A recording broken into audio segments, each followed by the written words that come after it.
The toolbox crashed to the concrete floor with a sound that echoed through the entire garage. Wrenches scattered, oil cans rolled, and then silence. Because sitting there among the everyday tools was something that didn't belong, a Purple Heart medal and a citation that began with the words, "For extraordinary heroism under fire." Young driver Jake Morrison looked up at the mechanic he'd known for months and realized he'd been working alongside a ghost. Before we dive into this powerful story of sacrifice and silent heroism, tell me in the comments which city you're watching from, and if you believe stories like this deserve to be remembered, hit that subscribe button. Because today's story isn't just about a mechanic. It's about a man who performed one of America's most dangerous jobs and then chose to disappear completely. Rodriguez Truck Repair sat on Interstate 80 in Wyoming, 30 miles west of Laramie. It was part of a massive truck stop complex, diesel pumps, a 24-hour diner, driver showers, a mini-mart, and Mike Rodriguez's repair shop. This wasn't just a rest stop, it was a life-saving oasis for thousands of truckers. Mike Rodriguez, 45 years old, powerfully built, hands stained with motor oil, but movements precise and calculated. He'd been running this shop for 20 years, and his reputation was legendary along the interstate. Drivers called him Big Mike, not just for his size, but for his reliability. There was a saying in the trucking industry, "If Mike can't fix it, it can't be fixed." Every morning at 5:30 a.m., he'd open the shop, drink black coffee from his old metal thermos, and get the first truck of the day up on the hydraulic lift. His speech was economical but effective. Engines overheating, transmissions slipping, brake pads are shot, ready tonight. He never wasted words, but every word he spoke was true. Experienced cross-country haulers would change their routes just to have Mike do their repairs. They'd detour through Wyoming when going from Los Angeles to New York. Because Mike's work wasn't just repair, it was insurance. He never did half measures, never took shortcuts, never said temporary fix. His garage was a model of organization, every tool in its place, workbench clean, parts carefully labeled, inventory perfect. No waste, no confusion. It was like a military base, but nobody questioned why it was this way. The truckers in the diner told stories about Mike. "Man's got golden hands," old driver Charlie would say. "Been trucking 20 years, never seen a mechanic like Mike." But they all noticed the same thing. Mike never answered personal questions, never talked about his past, never joined social gatherings. Jake Morrison, 26 years old, was a third-generation trucker hauling furniture from Fort Collins, Colorado to Cheyenne, Wyoming. His grandfather had served in the Pacific Theater during World War II. His father was a Vietnam veteran. Jake carried military family respect in his blood. Everything was normal when he left Colorado, but near Laramie, weird noises started in the transmission. Hesitation in shifting, power loss. Jake was experienced enough to identify problems. Major transmission issue. He specifically chose Rodriguez Truck Repair. Mike's reputation in the trucking community was legendary. "You pay the best, you get the best service," his father had told him. "Afternoon, Mike," Jake said, entering the garage. It was 2:30 p.m., Wyoming sun lighting up the shop. Mike nodded, wiped his hands with a greasy red shop rag. "What's the problem?" "Grinding noise in the transmission, slipping in third gear, power loss uphill." Mike immediately went into diagnostic mode. Jake observed him carefully. Movements economical, focused, professional. No wasted motion. His father had taught him to evaluate mechanics. Mike was clearly master level. Mike got under the truck, listened to the engine, tested the shifting. After 15 minutes, diagnosis. Trans fluids contaminated. Torque converter problem. Need to replace the solenoid. How long? 5 to 6 hours minimum. Complex job. You can wait in the diner or get a room at the motel. Jake nodded. The price was fair. Timeline realistic. "Go ahead and start." Mike immediately began work. Jake watched with fascinating precision. Every tool for a specific purpose, every movement calculated, every decision confident. Military discipline applied to civilian work. Jake went to the diner, had coffee, updated his logbook, called dispatch. Hours passed slowly. Occasionally he checked the garage. Mike was working methodically, never rushed, never frustrated. At 6:30 p.m., Jake returned to the garage for a final check. Mike was reassembling the transmission, precision work. Parts perfectly aligned, torque specifications exact. "Almost done?" Jake asked. Mike emerged from under the truck, face covered with oil and sweat. 30 more minutes. We'll do a test drive." Jake was impressed by Mike's thoroughness. Most mechanics would hand the truck back to the customer when the job was done. Mike, personally drove to guarantee the work. While Jake waited, Mike began explaining technical details. Torque converter had internal damage. Metal particles mixed into the transmission fluid.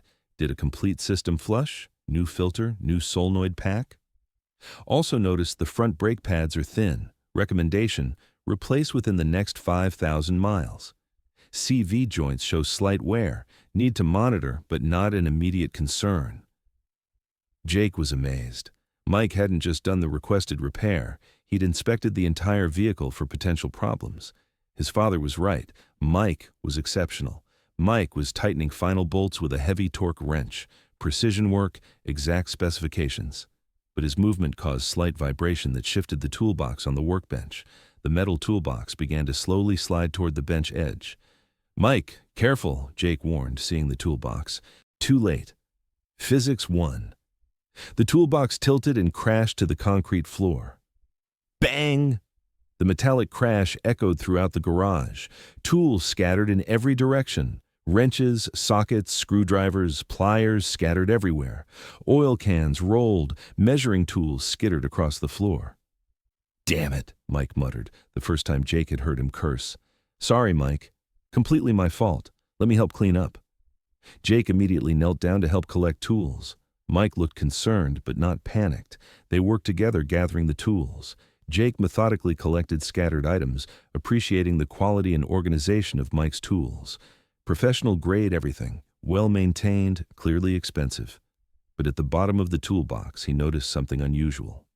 A small metal box, velvet lined, obviously special, and inside, carefully preserved, a Purple Heart medal.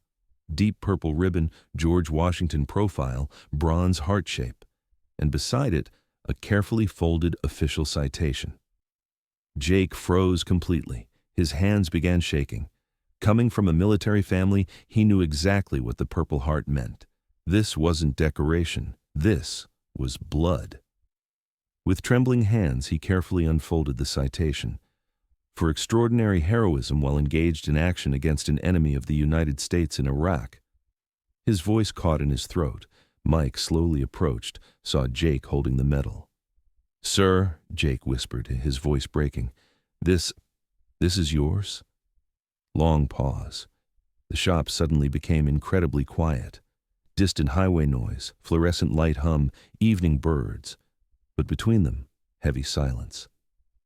Mike looked at the medal in Jake's hands, then at Jake's face. Recognition dawned. This wasn't curiosity. This was respect. "Yes," Mike said quietly. "It's mine." Jake carefully placed the medal back in the box, treating it like a sacred object. "Sir, I had no idea." "You didn't need to know," Mike replied, sitting heavily on a work stool. "Nobody needs to know." Jake respectfully remained kneeling, gathering remaining tools slowly. Military family protocols kicked in. Respect, patience, let the veteran lead the conversation. "Iraq?" Jake asked gently. Mike nodded slowly. 2005 to 2007, U.S. Army Combat Engineer, 584th Engineer Company, Route Clearance Operations. Jake's heart sank. Route clearance, IED detection and disposal, the most dangerous job in the Iraq War. Highest casualty rate. These guys drove ahead of convoys, deliberately triggering bombs to clear roads. "Sir, how many tours?" 2 tours. Total 18 months combat deployment, mostly around Baghdad-Fallujah corridor. Mike stood up, paced the small area behind the workbench.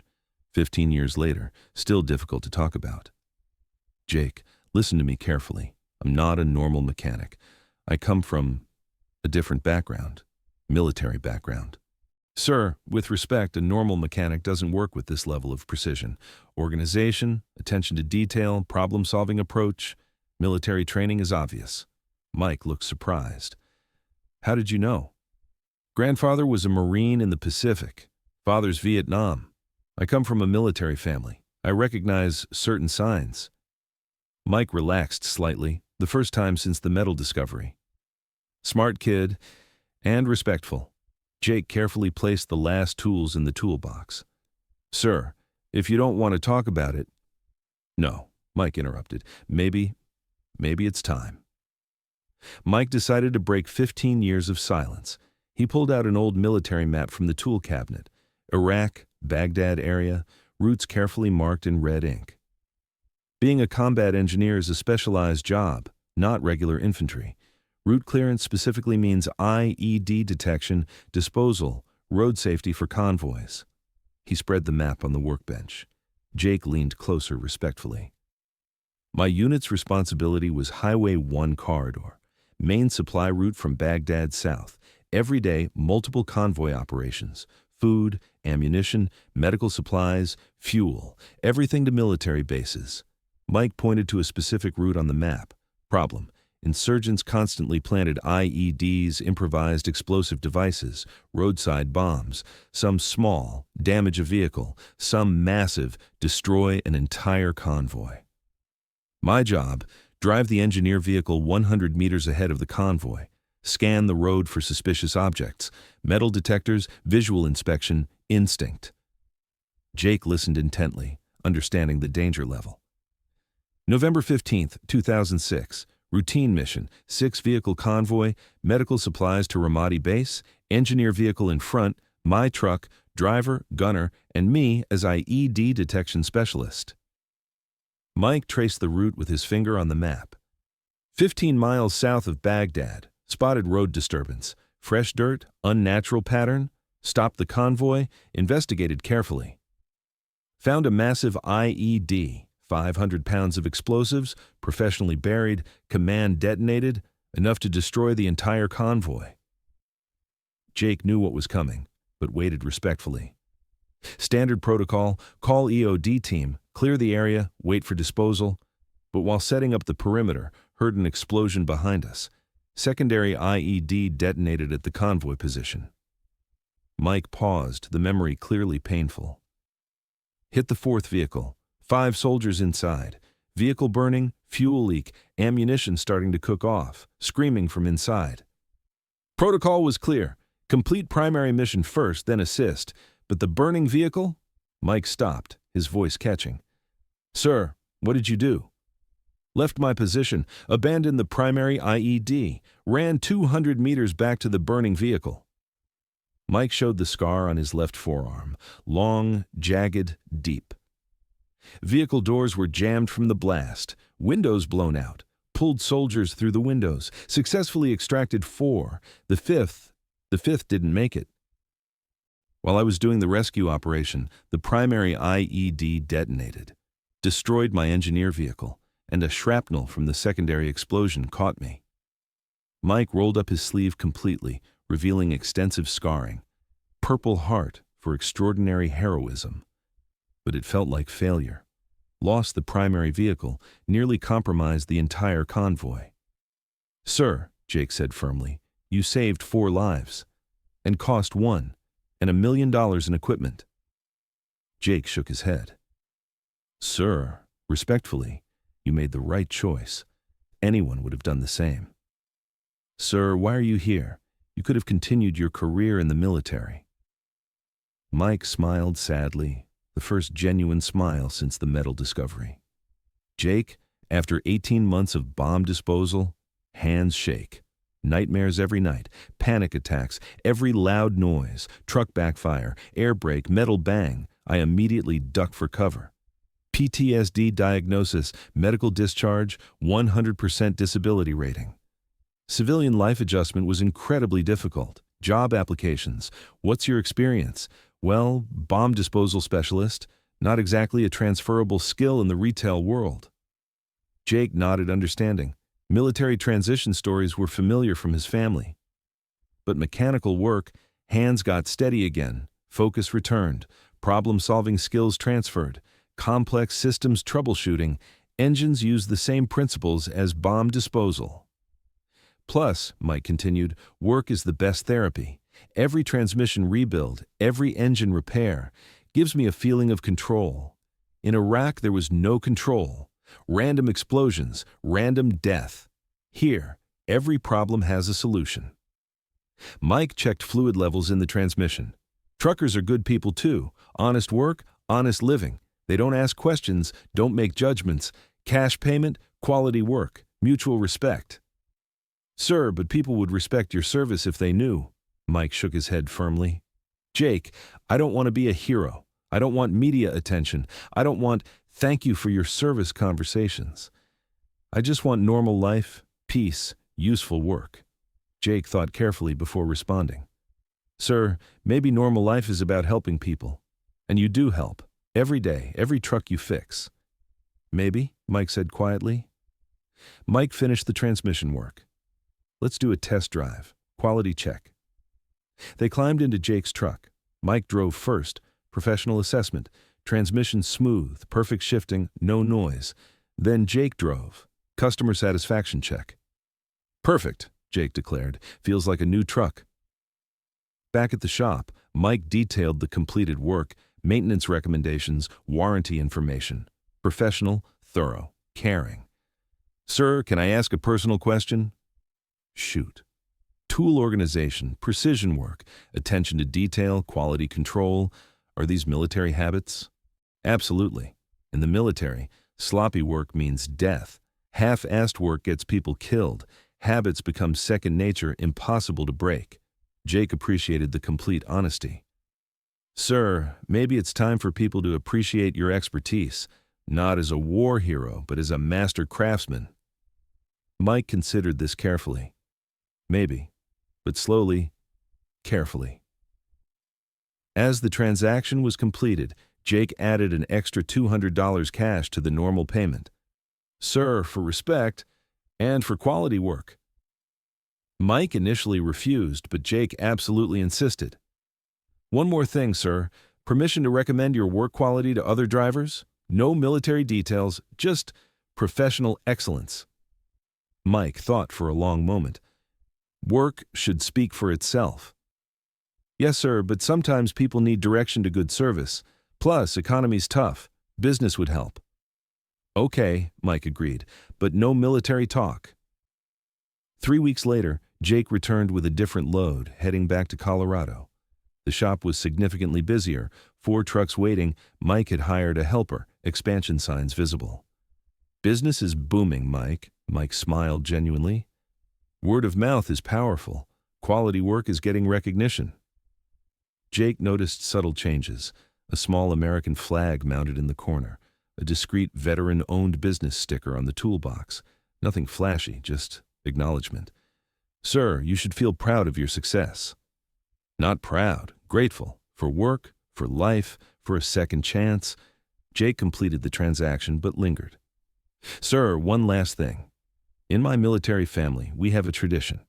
We show respect to every Purple Heart recipient. Jake stood at attention, snapped a crisp salute. Thank you for your service, sir, and thank you for sharing your story. Mike returned the salute automatically. Muscle memory. For a moment, combat engineer Mike Rodriguez was visible through mechanic Mike Rodriguez. Jake left that day with a completely different understanding. Mike Rodriguez wasn't just a skilled mechanic. He was a survivor, a healer, a quiet servant who had found a way to continue serving. A new simple sign appeared in the shop window a week later. Rodriguez Truck Repair. Military precision, fair price, quality guaranteed. Mike learned a crucial lesson. You can honor military service without advertising it. You can use military skills for meaningful civilian work. And sometimes, the best way to heal your own wounds is helping others solve their problems. The Purple Heart medal still sits safe in its box in the tool cabinet, no longer hidden, never forgotten, a reminder of service, sacrifice, survival, and a new mission. Real heroes don't need recognition parades. They need purpose. And Mike had found his purpose, keeping America's trucks running, keeping drivers safe on dangerous roads, using precise hands for healing. The story is simple. Heroes come in infinite forms, sometimes in uniform, sometimes in coveralls. But real heroism is always about service, whatever form it takes, wherever it's needed. So now I ask you, have you ever met someone like Mike? Someone who used military skills for meaningful civilian work? Someone who transformed combat experience into healing for others? Share their name in the comments. Let's honor their story. If you like this story, subscribe and share. Help us make sure hidden heroes, quiet servants, daily warriors are never forgotten.